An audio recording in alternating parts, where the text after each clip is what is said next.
News this evening.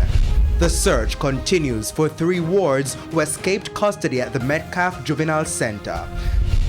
Juveniles wreaking havoc in crime-torn Westmoreland, we explore why in a Primetime News special report.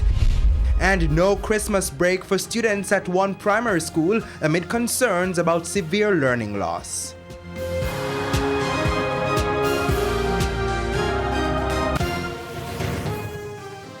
Good evening and welcome to Primetime News. We're on air and online at onespotmedia.com. I'm Janella Precious. Also this evening, the business day, Primetime Sports, sports commentary, E-Prime and weather. But before the break, the feedback question.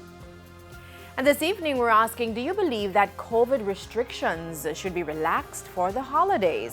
You can share comments online, facebook.com/television Jamaica and tweet us at televisionjam1.